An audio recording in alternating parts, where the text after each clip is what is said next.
तो गाइस मैं हूं अंकित और आप देख रहे हैं रेसलिंग फैंस नेटवर्क। शुरू करेंगे भाई अपनी बातों को हम लोग सबसे पहले एलिसिया टेलर से। एलिसिया टेलर ने बहुत ही एक क्रेजी कल इंस्टाग्राम स्टोरी डाली जो कि बताती है कि फैंस किस लेवल पे जा सकते हैं। एलिसिया टेलर ने एक डिस्टर्बिंग भी बोल सकते हो तुम इसको, फनी भी बोलूंगा मैं सेम टाइम पे, लेकिन उनके लिए तो डिस्टर्बिंग ही होगी। तो कल एलिसिया टेलर अपने इंस्टाग्राम पे स्टोरी डाल के कहती हैं कि फैंस उनको जाने अनजाने में जो भी बोलो हैरास कर रहे हैं। डब्ल्यूडब्ल्यू सुपरस्टार्स आजकल बहुत ज़्यादा हैरास बोलने लगे।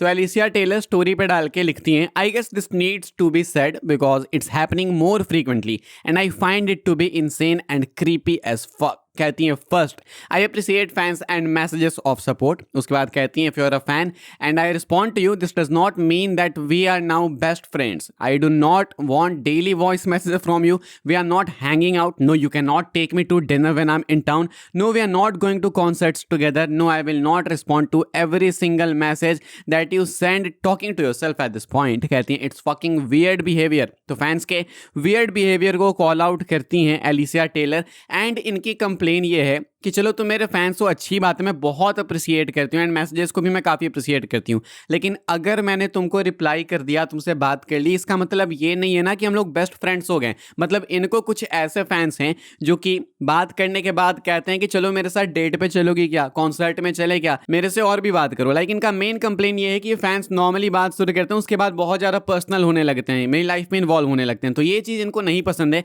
एंड सही बोलूँ तो ये बिल्कुल वैलिड क्रैश आउट है भाई, ये तो बिल्कुल सही बात है। रिया रिप्ली वाले मामले में मैंने बोला था कि भाई वो ज़्यादा एक्ट कर रही हैं। अगर वो पब्लिक प्लेस में जाएंगी बिना सिक्योरिटी के तो लोग उनको फोटो के लिए, सेल्फी के लिए बोलेंगे ही बोलेंगे, उसमें तो गलती है। फैंस उसमें कुछ हैरेसमेंट नहीं कर रहे हैं, वो नॉर्मल है, आपके लिए जस्ट अनदर डे है, लेकिन फैंस के लिए वो एक स्पेशल मोमेंट है। लेकिन ये जो एलिसिया टेलर बोल रही हैं ये एक जेन्युइन इशू है कि लोग बहुत ज़्यादा पर्सनल लाइफ में इन्वॉल्व होने लगते हैं। अरे तुमसे बात कर ली, तुम्हारे मैसेज का रिप्लाई कर दिया, इसका मतलब ये नहीं है कि उसकी ज़िंदगी तुम्हारे लिए अब बन गई, ऐसा नहीं है। एंड समझने वाली बात है, एलिसिया टेलर इस चीज़ को बहुत ही सही तरीके से बोल रही हैं। मुझे लगता है कि इनकी बात बिल्कुल वैलिड है। आप लोग बताना आपके थॉट्स क्या हैं। आगे बढ़ते भाई हम लोग बात करते हैं अगली अपडेट के बारे में। डब्ल्यूडब्ल्यू वाले अभी भी रेसलमेनिया से पहले स्वर्व्स ला सकते हैं। डब्ल्यूडब्ल्यू को एक शौक लग गया भाई स्वर्व करने का, ये वो बदलने का। एंड अभी रेसलमेनिया को ठीक टाइम है, 1 महीने सुपर का टाइम है। इस बार तो इन्होंने रेसलमेनिया डीले पे डाली, 19-20 अप्रैल को आपको इंडिया में देखने को मिलेगा।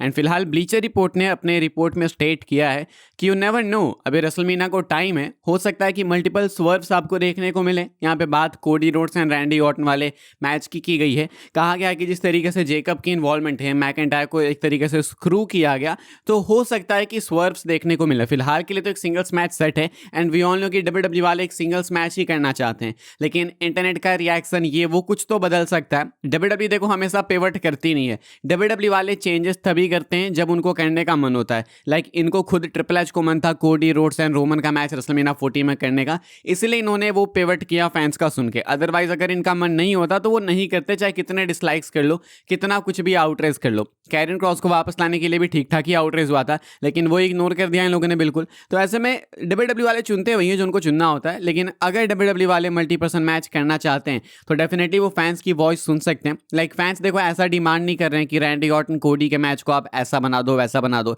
तुम इस चीज़ को नोटिस करना कि रैंडी ऑर्टन कोडी के मैच से सब कोई खुश है, मतलब ठीक है, सही मैच है। सही बात है कि ड्रू मैकइंटायर रैंडी ऑर्टन के मैच से ज़्यादा इंटरेस्टिंग कोडी ऑर्टन का मैच है, ये तो मैं अग्री करता हूँ। फैंस का आउटरेज बस कोडी के विक्ट्री पे है कि भाई इसकी नीड नहीं थी, मतलब बस वो एक पर्टिकुलर वीडियो के लिए है या फिर एक पर्टिकुलर मोमेंट के लिए। ऐसा नहीं है कि फैंस ने ऐसा ठान ही लिया है कि कोडी ऑर्टन होने ही नहीं देंगे, वो एक अलग चीज़ है। तो कोई भी अगर ऐसे प्रेजेंट करेगा इस चीज़ को कि नहीं देखो कोडी ऑर्टन को सपोर्ट मिल रहा है, तो मिलेगा। हम सब खुद भी देखना चाहते हैं कोडी ऑर्टन, बस आउटरेज कोडी के टाइटल विक्ट्री के ऊपर है कि कितनी बार बैक टू बैक, कितनी बार, इससे ज़्यादा कुछ भी नहीं है। बाकी क्या पता डब्ल्यूडब्ल्यू वाले अगर स्वर्व क्रिएट करना चाहें तो कर सकते हैं। मैकइंटायर के लिए अच्छा तो फील नहीं हो रहा होगा बहुत से लोगों को, but it is what it is. हो सकता है अभी मेनिया को टाइम है तो कुछ स्वर्व्स अभी भी प्लान किए जा सकते हैं। आगे बढ़ते हैं भाई हम लोग बात कर लेते हैं अपनी आखिरी अपडेट के बारे में, जो कि Roman Reigns and Cody Rhodes को लेकर। एक्चुअली रेसलमेनिया मेन इवेंट्स बोलूं तो ज़्यादा बेटर होगा। एंड टैग टीम टॉकडाउन का एपिसोड आ गया बाय द वे भाई, इधर ऊपर आई बटन में वीडियो भी फ्लैश हो रही होगी, फटाक से क्लिक करके देखिए। कोडी वाले सीनेरियो पे हमने ये टैग टीम टॉकडाउन का आज एपिसोड किया है। कल करते तो आई नो ज़्यादा मज़ा आता, लेकिन थोड़ा डिले हो गए। लेकिन इसमें भी एक फ़ायदा ही है, अगर कल करते तो ये डिसलाइक लाइक वाली चीज़ कवर नहीं कर पाते ज़्यादा, सिर्फ विक्ट्री पे ही बात करते हैं।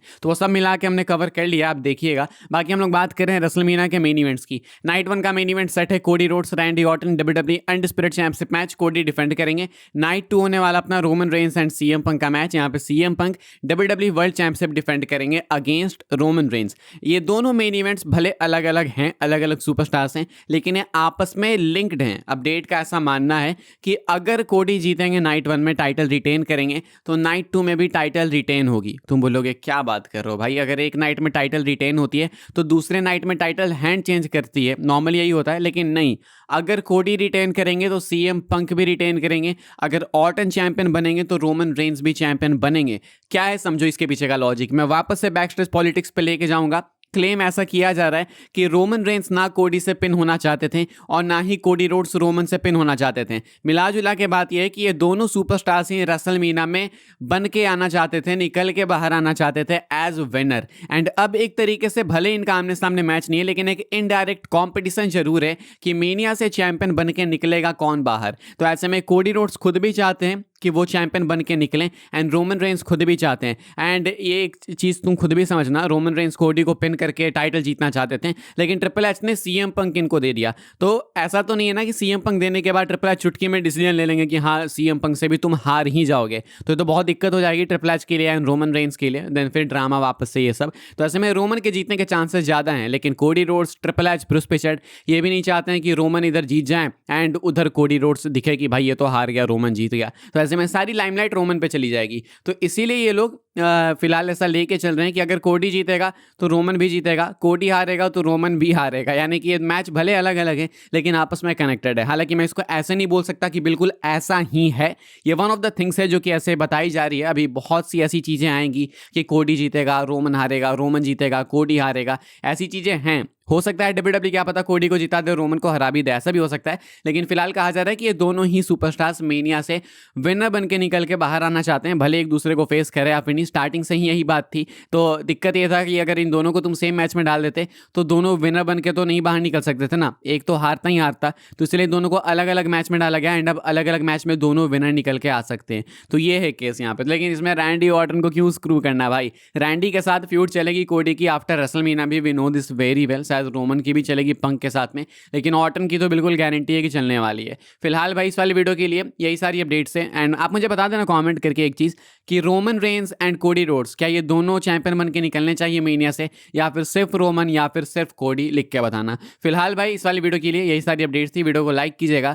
शेयर कीजिएगा एंड सब्सक्राइब कीजिएगा चैनल को, ताकि आने वाले टाइम के अंदर आपको और भी सी डब्ल्यूडब्ल्यूई के अपडेट्स वगैरह सबसे पहले देखने को, जानने को मिलते रहे। फॉलो कर सकते हैं आप लोग मुझे इंस्टाग्राम एंड ट्विटर पर, लिंक आपको मिलेगा डिस्क्रिप्शन में। ज्वाइन कर सकते हैं व्हाट्सएप चैनल को, उसके भी लिंक है डिस्क्रिप्शन में। मिलूंगा मैं आपसे अगली वीडियो में जल्दी ही, तब तक के लिए goodbye, thanks for watching. Tag team talk का एपिसोड देख लीजिएगा, अभी इधर आई बटन में भी दिख रही होगी, ये रहा थंबनेल, क्लिक करें देखें।